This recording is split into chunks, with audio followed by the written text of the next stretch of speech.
हाँ हाँ, मेरे को क्या देखना है, ठीक है ना। ओके, तो हमने एक लेक्चर तो कर लिया मेंटल एबिलिटी के ऊपर, है ना, ठीक है। वापस से हम उसको आगे बढ़ाते, कुछ टाइप के क्वेश्चन हम ऑलरेडी देख चुके हैं, है ना। पिछली बार 5 या 7 6 तरह के हमने क्वेश्चन देखे थे, ठीक है। अब इनमें आगे बढ़ते हैं कि किस किस प्रकार के और क्वेश्चन आ सकते हैं, ठीक है। कुछ क्वेश्चन हम तो देखेंगे और कुछ पुराने सालों के सी सेट के पेपर में किस प्रकार के क्वेश्चन आए हैं उन पर भी हम डिस्कस करेंगे, ठीक है। तो जैसा आपको सही लगे वैसा आप लिखते जाइएगा, ठीक है ना। तो एक क्वेश्चन का फॉर्मेट है ये, ठीक है ना, कि देखो हिंदी वाले कौन कौन हाथ खड़ा करेंगे जो हिंदी समझते हो, ठीक है। Okay, good. जो अंग्रेजी वर्णमाला तो सब जानते हैं ना। सवाल ये है कि यदि अंग्रेजी वर्णमाला के क्रम को उल्टा कर दिया जाए, यानी ए से जेड तो जेड से ए हो जाएगा, ठीक है। तो नए क्रम में आया हर वर्ण उस वर्ण को निरूपित करेगा जो मूल स्थान उसने लिया था। समझ में आ रहा है? जैसे के जिस पोजीशन पे आ रहा था, उल्टा करने पर जो हमको लेटर मिल रहा है वो किस पोजीशन पे आ रहा है, ठीक है। तो आपका जो लखनऊ शब्द है ना, ये किस चीज को उस अगर चेंज करने पर लिखे तो कैसा लिखा जाएगा। तो एक बार आप गैस करके देखें। ऑप्शन डी, एक जने का आंसर आया मेरे पास ऑप्शन डी, ठीक है। और भी कोई ट्राई करना चाहे तो, ठीक है ना। देखो हमारे पास क्या होता है, मेन एग्जाम में होता है टाइम कम, ठीक है। जनरली आप लोग ऐसा करेंगे, कैसा,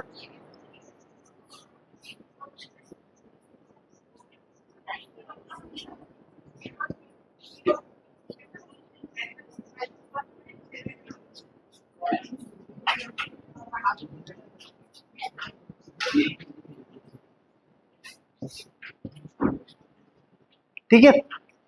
इन सबको हमने उनकी प्रेफरेंस के अनुसार नंबर दे दिया।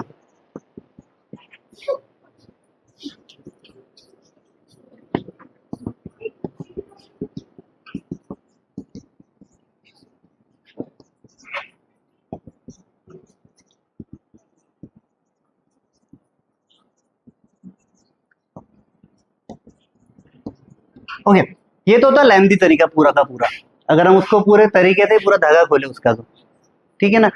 तो अब आपको पता पड़ रहा है कि अब इसको हम उल्टा करना चाह रहे हैं, तो मतलब जो 1 पे था वो 26 पे चला जाएगा और 26 वाला 1 पे आ जाएगा। तो इसका क्या नंबर हो जाएगा अगला,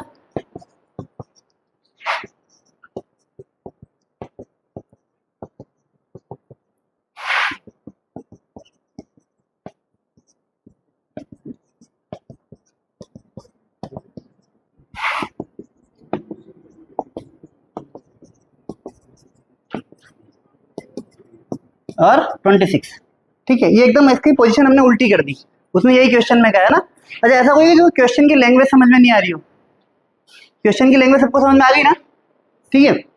ओके, तो अब एल की पोजीशन इसमें कितनी, एक्चुअल पोजीशन कितनी है 12, उसकी जगह पे क्या आ जाएगा 15 पोजीशन वाला। तो 15 की एक्चुअल पोजीशन किसकी पकड़ में आ रही है अपने को, ओ की। तो पहला लेटर क्या होना चाहिए, ओ। समझ में आना मेरी बात, ठीक है। इसी प्रकार से हम हर एक लेटर के साथ एक्सरसाइज करेंगे, ठीक है।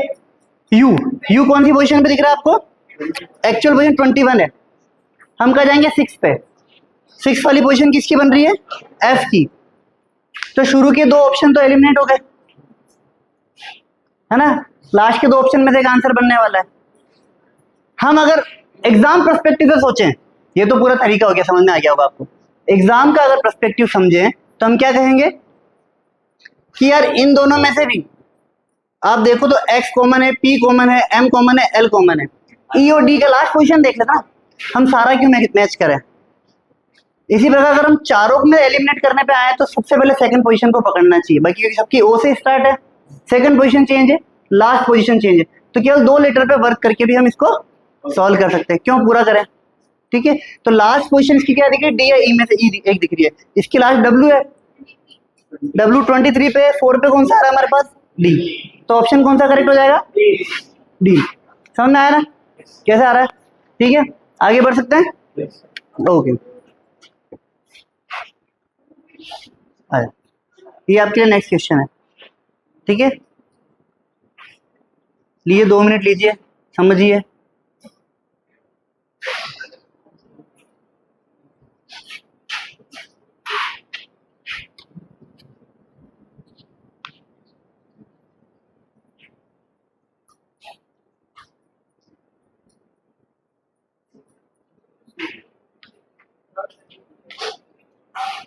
जिसको आंसर समझ में आएगा हाथ खड़ा करेंगे।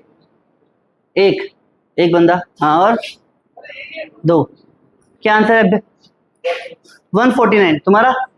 ओके, ठीक है। क्वेश्चन ये कह रहा है, बहुत सिंपल सा है, कि अगर हमारे पास कोई गेम है जिसमें 2 जने खेलते हैं आमने सामने, शतरंज ले लिया एग्जांपल के तौर पे, उसमें 150 प्लेयर पार्टिसिपेट कर रहे हैं, ठीक है, और हमको क्या करना है, इसको एक विजेता निकालना है ना, और जो हारेगा वो बाहर होता जाएगा।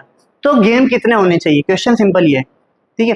तो 150 में सबसे पहले हम कैसे करते हैं इसको, मैच और प्लेयर रिमेनिंग, ठीक है ना, इस तरह से हम इसको करते हैं। तो सबसे पहले 150 है, तो 2-2 जनों में मैच होगा, तो कितने मैच होंगे आपस में? 75 मैच हो गए। एलिमिनेट कितने हो जाएंगे? 75 गेम, मतलब 75 हारेंगे, क्योंकि ड्रॉ की कंडीशन नहीं है ना। 75 हारे तो बचे कितने प्लेयर? अब 75 को आपस में खिलाना, तो हमको पता है कि यार इवन नंबर तो है नहीं, तो एक आदमी को 2 टुकड़ों में तो बांटेंगे नहीं, ठीक, खेलने के लिए, ठीक है। तो कितने गेम होंगे अब? 75 में करना, तो कितने गेम हो पाएंगे? 76 में तो पूरा हो जाएगा, ठीक है। 74 को खिला पाएंगे हम तो 74 को खिलाने के लिए हमारे पास कितने गेम होने चाहिए? 37 गेम होंगे। प्लेयर कितने बचेंगे? अब कितने एलिमेंट होंगे? 37 गेम, और 37 ही एलिमिनेट हो गए। कितने बंदे बचेंगे अब खेलने के लिए? 37 नहीं बचेंगे बेटा, एक यहाँ पे एक्स्ट्रा था, है ना, तो ऐसी गलती नहीं करना कभी। 38 बच गए। अब 38 को खिलाना है,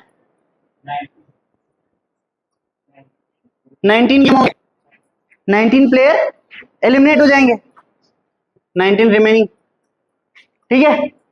फिर 19 में वही कंडीशन बन रही थी 75 के साथ बन रही थी, 18 को ही खिला पाओगे। कितने गेम होने चाहिए? 9। बंदे कितने बच जाएंगे? 10। समझ में आएगा ना, वो मिस्टेक बार बार मत करना, ठीक। फिर 10 में गेम करोगे तो 5 गेम होंगे रिमेनिंग, फिर 4, यानी 2 गेम हो गए। कितने बच गए? 3। फिर 3 में कितना गेम हो पाएगा? 1। 2 के बीच में गेम होगा ना, 1 बचेगा। कितने बच्चे? 2।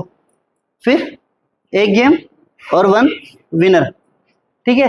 तो नंबर ऑफ गेम पूछ रहा था वो, इनको ऐड कर लो। क्या रहा ऐड करने में बेटा? 149 ना, तो हमारा ऑप्शन सी इज करेक्ट, ठीक है। इसमें कोई डाउट है अपने को, किसी को भी, है ना, कोई दिक्कत नहीं ना? ओके, चलो अगले क्वेश्चन में वो बात करेंगे, ठीक है। अरे बढ़ जा,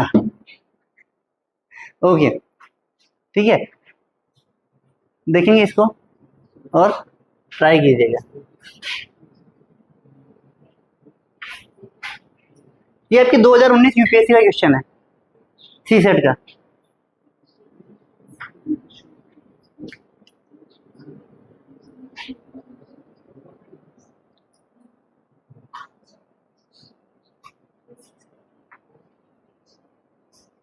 हो गया?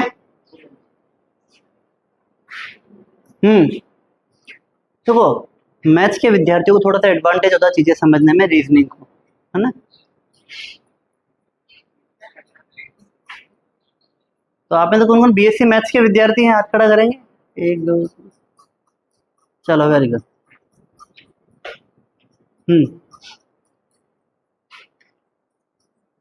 ओके, कितना आंसर आ रहा है? 300। और 300 किसका किसका है? हाथ खड़ा करें। किसी का और भी कुछ आ रहा हो तो बताएं।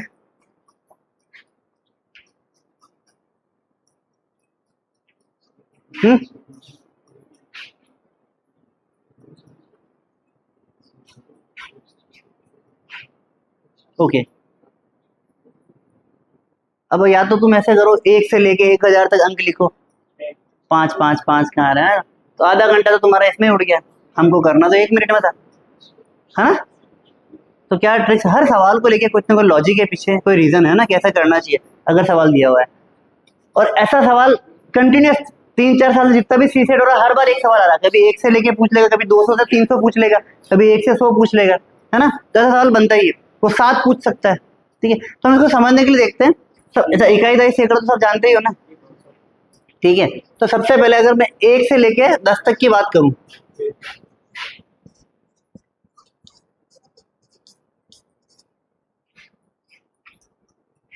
ठीक है, ओके। तो इसमें आपको दिख रहा है ना, एक बार दिख रहा है।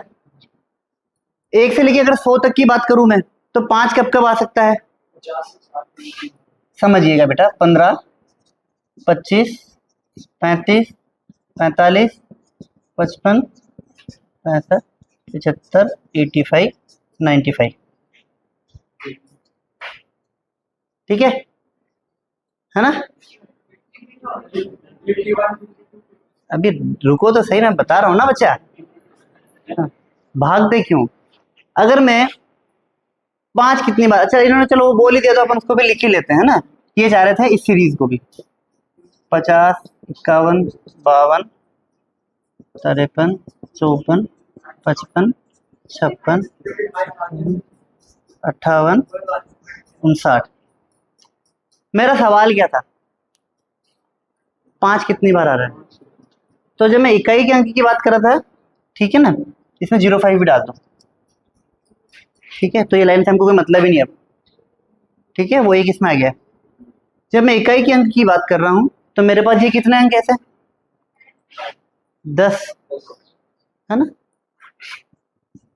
ओके। जब मैं ये सीरीज ले रहा हूं तो कितने अंक है, 10 है। एक एक जना बोल रहा था मुझे कोई कि 55 का क्या कर रहे हो सर आप, डबल बार दिख रहा है आपको, यहाँ पे भी दिख रहा है, यहाँ पे भी दिख रहा है, बट हमारा क्वेश्चन क्या है, 5 कितनी बार आ रहा है। तो यहाँ पर हमने केवल इकाई पोजीशन को काउंटर किया है, यहाँ पे हमने ढाई को, तो दोनों अलग अलग केस है ना, इसमें कंफ्यूज नहीं होना है। तो अल्टीमेटली हमारा जो लूप बन रहा है, 0 से लेके 1 से बात करें तो 1 से लेके 100 कितनी बार आया, 20 बार, ठीक है, ओके। जैसे मैंने बोलता हूं मैं 101 से आप 200 की बात करो, कितनी बार आएगा, 20। सेम केस है ना, पर यहाँ पे क्या हो जाएगा, 115, 105, 150, इस तरह से हो जाएगा, कोई और तो उसमें 20 बार ऐसे। लेके टोटल कितने लैब अपने बन जाएंगे, टोटल कितने 10 बनेंगे, और 10 ही लैब में कितनी बार आ रहा है, एक में 20 बार आ रहा है, तो 10 में कितनी बार हो गया, 200 बार। 5 तो आपको ये आपने पकड़ लिया, ठीक है। अब एक सीरीज बच रही है, आपको सबको पता है 500 की,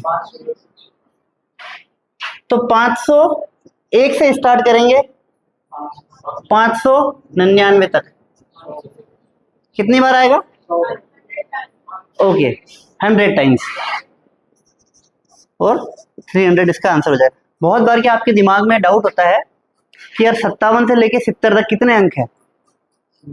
अगर हम ऐसे गिनेंगे 57, 58, 59, 60 ऐसे करके गिनेंगे, समय लगता है। कुछ नहीं करना, बड़े वाले में से छोटे को घटा के +1 करना है, +1 करना, हमेशा ध्यान रखना ना। इस केस में 599 में से घटाया तो आंसर आ रहा है 90, ये गिनना पड़ेगा ना आपको, है ना, ठीक है। हाँ, तो कितना हो जाएगा 99 +1 करेंगे तो 100 टाइम अपने पास कितना आ जाएगा, 5 यहाँ पे भी मिलेगा, तो टोटल आंसर कितना हो गया, समझ में आया ना, कोई डाउट है इसमें अपने को बेटा, क्लियर है ना। ऐसे छोटे छोटे छोटे छोटे सवाल हर बार, क्योंकि मेरे पास अधिकतर हिंदी के विद्यार्थी बहुत वहाँ तैयारी करते हैं, तो वो मेरे पास आते सर हमको गणित सीखनी है ना। तो गणित सीखने में क्या है, वो तो बहुत खेल होता है, ठीक है, तो घबराया मत करो यार। हाँ हाँ, 5 5 5 की बात कर रहे हो आप, तो हमने पहले ही इकाई वाला काउंटर खेल चुके हैं, दहाई वाले में भी खेल चुके हैं हम ऑलरेडी, क्योंकि 20 हमने लिया ना वो ये वाला, तो हम उसमें बोला ले चुके हैं ऑलरेडी, ठीक है। हमारे पास केवल 1000 वाले अंक का कैलकुलेशन बच रहा था, ठीक है ना, ओके, आगे बढ़े, ओके। ये थोड़े से सवाल देखने में अच्छे लगते हैं, है ना, और मेहनत मांगते हैं। हाँ, आवाज नहीं करेंगे यार, मन में पढ़ लो यार, बोल के क्या पढ़ रहे हो यार, पशु चिकित्सालय में थोड़ी आया हूँ।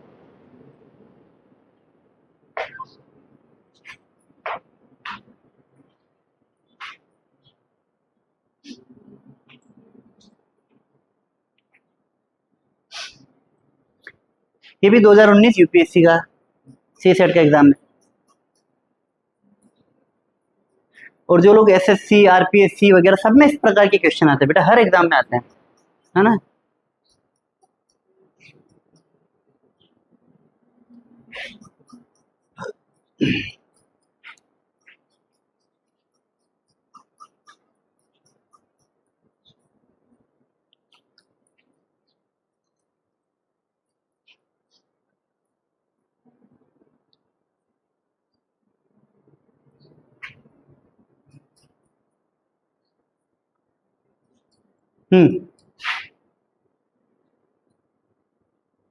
निकाला सबने आंसर? ओके, मेरे पास एक आंसर आता है 1996। ठीक है, सवाल पढ़ के सबको समझ में तो आ रहा है ना? हाँ ठीक है।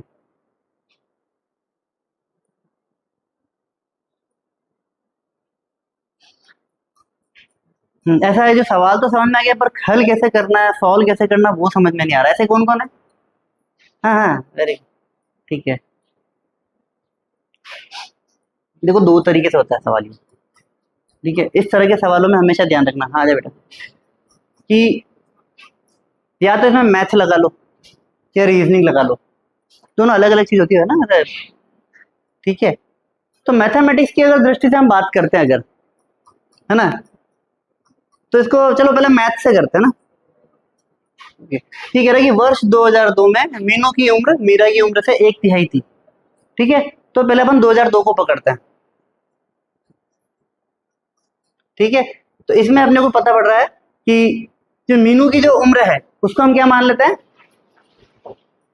एक्स।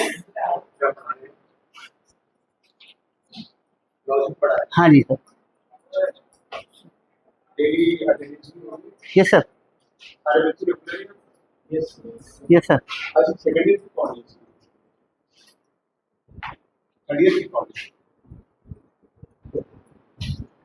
ओके, तो सबसे पहले हम क्या 2002 को पकड़ रहे हैं।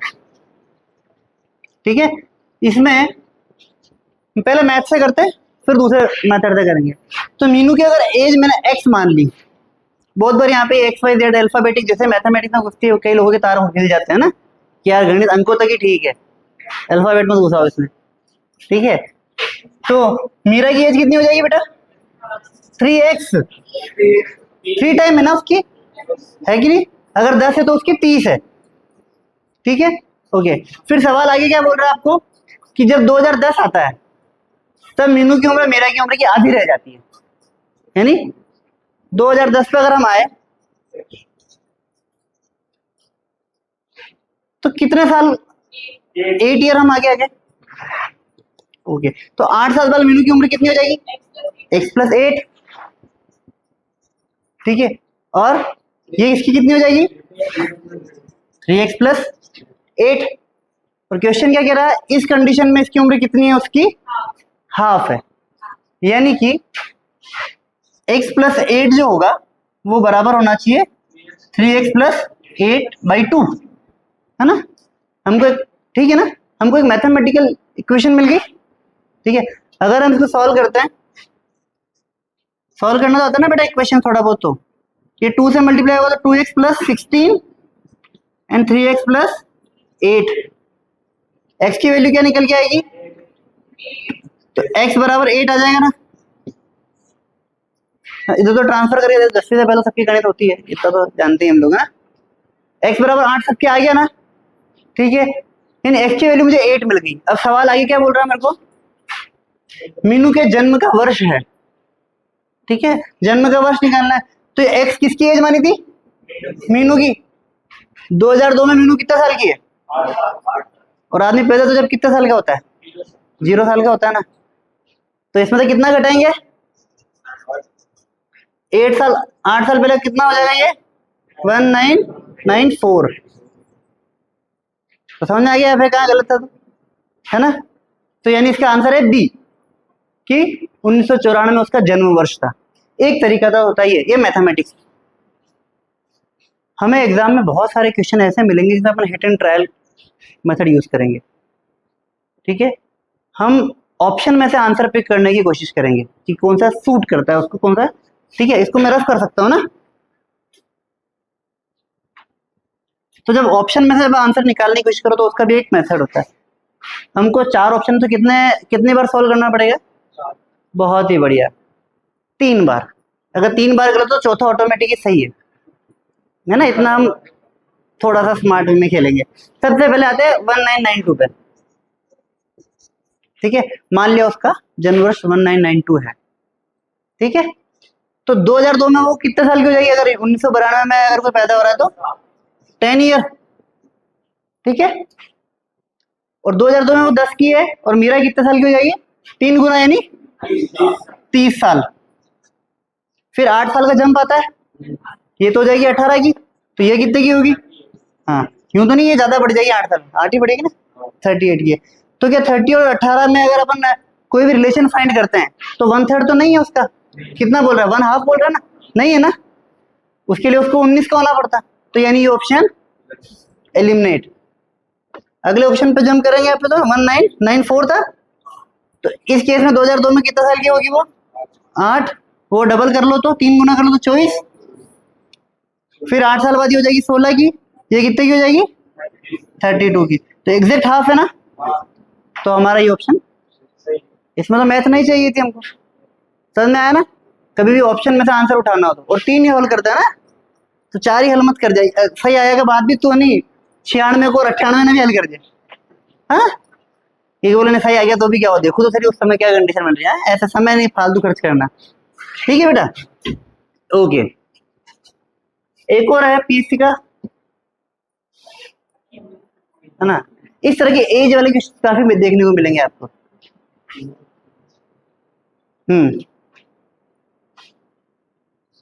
ये भी 2019 के मैंने उठाया था, देख, तो उसमें से जो जो मिला जो मैं लिख के लाया हूँ।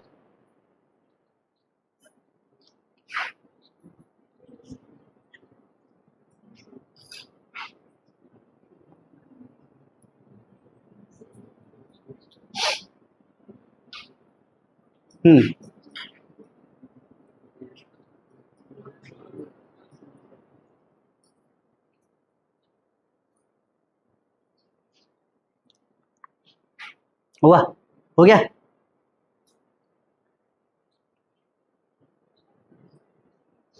हाँ,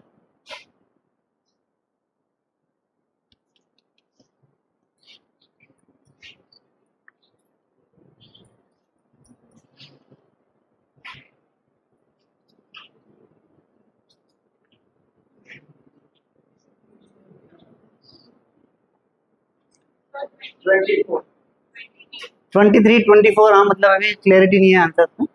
चलो अपन इसको सॉल्व करते हैं, ठीक है बेटा, है ना। ओके, इना अपने माता पिता के विवाह के 4 वर्ष बाद पैदा हुई है। ठीक है, उसकी माता उसके पिता से 3 वर्ष छोटी है। तो सबसे पहले यहीं से स्टार्ट करते हैं, है ना। मदर की एज एक्स, फादर कितने के हो जाएंगे? क्लियर है, ओके। और इना से 13 वर्ष, जब इना जब 13 वर्ष की है तब वो 24 वर्ष उससे बड़ी है। तो मतलब प्रेजेंट की बात हो रही है अब यहाँ पे ना। तो प्रेजेंट में इना कितने साल की है? 13 की। तो उसकी मदर की एज प्रेजेंट में कितनी हो जाएगी? 24 इसमें ऐड कर देंगे तो 37। फादर कितने साल के हो जाएंगे? 40। ये प्रेजेंट एज उनकी पकड़ में आ गई अपने को, ठीक है ना। क्लियर है यहाँ तक? ओके। आगे, ईना के पिता का किस उम्र में विवाह हुआ था? अभी वर्तमान में कितने साल के हैं? 40। ईना कितने साल की हो गई है? कितना बचा अपने पास? 27। शादी के कितने साल बाद हुई थी? वो भी घटेगा ना, कितना रह गया?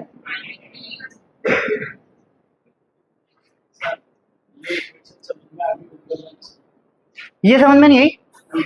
ये अच्छा, इसमें क्या करा हमने? कुछ भी नहीं करा। प्रेजेंट एज उसकी ईना की 13 बता रही है और उसकी मदर की एज बता रही है कि उससे 24 साल बड़ी है। तो 13 में 24 जोड़ दो, मदर की एज आ गई। मदर की एज में 3 साल जोड़ दो, फादर की एज आ गई, है ना, 40 आ गई। पिताजी की पूछ रहा ना, माता जी की नहीं पूछ रहा ना किस उम्र। अगर माता का पूछ रहा तो आंसर क्या होता है इसका?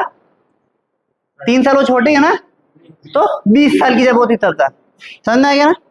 ठीक है बेटा, ठीक है, ओके। तो शायद इतना ही लाया था मैं। हाँ, एक बार इसको बंद कर देना ना बेटा, फिर अपन बात कर लेते हैं।